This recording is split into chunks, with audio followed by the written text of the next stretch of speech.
gym. Yeah, we been in the gym. Focused on the win. What you say, boy? Come again. I like we ain't poppin'. Ayy, who won't stop us now?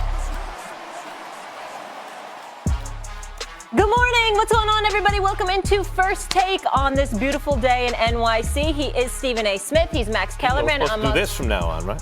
Oh, yeah. We got I think if we're doing the elbow thing, we should just dead it and do nothing then, right?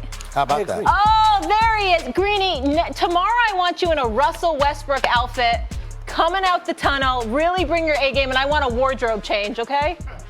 All right? I want you in the latest trends for spring 2020. You're a very fashionable man. Russell tends to like to rock shorts with dress outfits, and it's just sort of never been my thing. Didn't you do the Dwayne Wade look before? I did, and it was sensational, but that was one and done. I've retired that look. My goodness. Are we ready to do this? Let's do it. All right, the negotiating has begun, fellas. The Cowboys sent a new contract proposal to Dak Prescott, according to our Todd Archer. At the scouting combine in Indianapolis, the Cowboys met with Dak's reps, and a source termed that discussion as positive. Sources have said the Cowboys had an offer worth $33 million per season and more than $100 million guaranteed on the table. We know that's what matters. There's some breaking news to add here. The franchise tag deadline has been pushed back to 11:59 a.m. Eastern on Monday. Max. Yes, ma'am. How have the Cowboys handled the Dak situation? Comically. And by the way, Jerry Jones is laughing all the way to the bank. Comically, because they paid everyone on both sides of the ball. Ezekiel Elliott, who had no leverage. Like, what was he going to do? We are not, literally, Stephen Jones came out and said, we're not going to reset the market with Ezekiel Elliott. The next week, they reset the market with Ezekiel Elliott in spite of the fact that he didn't have leverage. And now the franchise quarterback, the guy who does everything right, who's the model citizen, who's the model leader, who does, who came a fourth-round pick, who rose and did all these things and never misses a game and is clutch and puts up big numbers. That guy you're going to play cheap with? Now, I think all quarterbacks are overpaid, right? I might actually franchise them. But that's clearly not what they're going to do. They're caving. They already have a $105 million guarantee. So my question is, and it's a rhetorical one, I got an answer. Why? Why do this? And that's why Jerry Jones is laughing all the way to the bank. He does it because we've been talking about the Cowboys nonstop. What would we have talked about if they simply had signed Dak up? Right? What were you going to talk about? They simply would not be in the news enough. But ultimately, the joke's on Jerry Jones if he actually wants to win a Super Bowl, because this stuff is the reason they never do. Or can I jump in quickly?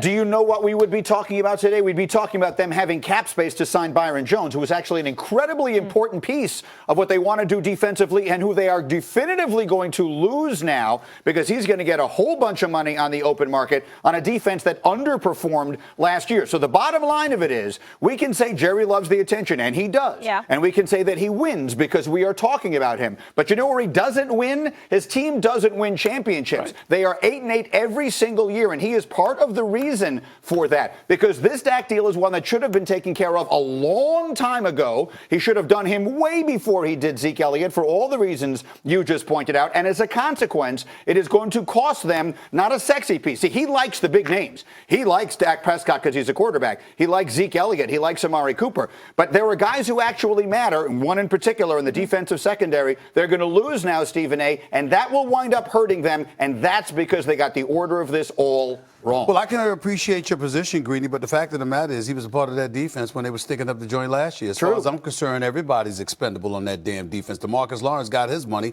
Where the hell was he, particularly in pivotal moments? So let's remember that. Let me get back to your point, Max Kellerman, about how it's comical. I disagree with you, and here's what I think you're missing. When you look at the Dallas Cowboys, let's understand something here. As unfair as I believe that they are now, they clearly were making the bet. Let's see what you got.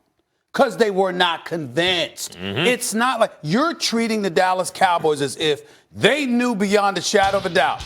We don't want to lose Dak Prescott. We want him to stay here for years to come. We totally believe in him. We're good, but we're going to play hardball. No. They were like, look, man, there's a lot that you haven't accomplished. We need to see. We were lamenting what we saw from Dak Prescott from time to time, even though he's never thrown for less than 65% of his passes. This past season, he did that, threw for 30 touchdowns, 11 interceptions, etc. We get all of that. But we need that. Jerry Jones and Stephen Jones evidently needed to see. And I hearken back to his rookie year. I know that was a long time ago. It was 4 seasons ago. But I remember Tony Romo's hurt, got the back issue, knee, etc. And for some reason, no matter how well Dak played, Jerry Jones would not move. He was doing everything he could to hold on for dear life to Tony Romo. They always had questions about Dak Prescott. The issue that Dak Prescott should have is, damn, this is not about hardball. These guys never have really believed in me. Why are they paying him in the end? They're going to pay him. Because in the end, now, particularly after this season, when you look at the totality of his work, never missed a game, back page. Oh, you're saying going into the previous season. Going into the previous season, they had questions. Oh, wait, I agree with that. But even this offseason, it's taken too long to do this. What are they trying to save, $1 million under the cap? Which, by the way, Jerry Jones is the guy who instituted the cap, really. Why did it drag this long? He said he didn't want to set records with this contract. But I have a question for Greeny, because I was in makeup and you were talking to Adam Schefter, and I just heard a bit of it. What is the impetus for them pushing back that the franchise tag deadline? Is that because coronavirus? No. The coronavirus those were two separate conversations. Yeah. The coronavirus piece of this pertains to the contemplation of whether the NFL draft will go ahead as scheduled in Las Vegas. Let's put that to the side for the moment. Yep. And the owners' meetings, which are coming up sooner than that. The piece of this that pertains to the franchise tag is whether the collective bargaining agreement passes amongst the players or not will determine whether teams have 1 or 2 tags at their disposal. If the players vote no, which at this moment I think I'm inclined to guess they ultimately will. If the players vote no on the CBA, teams will have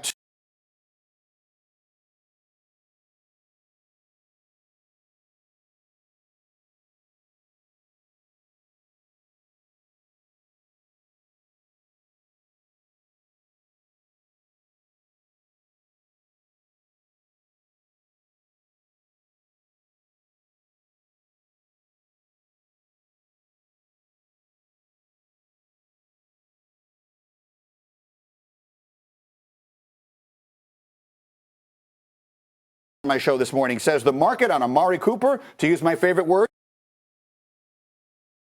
is robust. There will be people out there throwing tons of money. But we already at know Amari Cooper. what's going to happen. They're going to sign Dak Prescott and franchise Amari Cooper if they don't sign him. I mean, like, that's what they're going to do, and we knew this from the beginning. The beauty is that Amari Cooper is actually Dak Prescott's best friend. I'm not speaking literally. I'm speaking facetiously from the standpoint that the fact that you know you don't want to lose both of them, you're going to have to franchise one. And the likelihood is that it's best for you to do that with Amari Cooper than it is to do that with your quarterback, because you need so much more from the quarterback than just throwing the football. In Amari Cooper's case, you just need him to run routes and catch the damn football. I have a question for you. Sure. I agree with your analysis about Dak Prescott. They weren't 100% sold on him before the beginning of this last season. They wanted to see what he did this season. It reminds me of Kirk Cousins. Whatever people said was good about him, there wasn't a real belief. So they franchised him a couple times, right? But Dak has the leadership qualities. No one questions that. He has the durability so far. Knock wood, that continues. And he put up the numbers. What do you think they think is missing? What's missing? Me personally, I think that, and this is just my opinion, I think that they look at guys like Tony Romo and what he brought to the table. Tony Romo was a gamer. I still think that Dak Prescott is, but Tony Romo was a little bit better at times, even though the results didn't show that. And I also think, and this is why I called Jerry Jones out about it, despite the fact that he's my buddy. The reality is that if this were Tony Romo, you would have paid him already. There is no way that Tony Romo would have done over a 4-year period what Dak Prescott has done, and Jerry Jones and Stephen Jones would not have taken care of that. There's something about Dak's talent level. I don't think so. It might just be ego, where they don't want to break the bank. They said they don't want to set the record on this deal. Here's the other thing. Again, they would have done it for Tony Romo under these circumstances. And here's the thing. Dak Prescott, they keep saying they spoke to Dak's reps. When it came to Romo, Jerry spoke to Romo. That personal relationship matters to Jerry Jones. That's very rare in negotiations, to be speaking to the talent themselves rather than the agent. What are you paying them millions of dollars for? I understand that, but as a person that's been through his slew of negotiations, You've gotten paid before? May I speak? There have been several occasions. I know. There have been several occasions where the president had a conversation with me. You directly? Oh, yes. Yeah. Oh, yes. Tony knows about getting paid, Yes, too. Okay, yes. he's doing second round. Still making a lot more Greeny, than Dak. Good times here on First Yes, Take. very good. Thank you. Much more to come. We are getting closer to Tom Brady's actual playing destination. Adam Schefter will join us with the latest. Plus, with Giannis's injury and the Bucks' current losing streak, is there a new favorite in the East who will take down Milwaukee? You don't want to miss this debate coming up.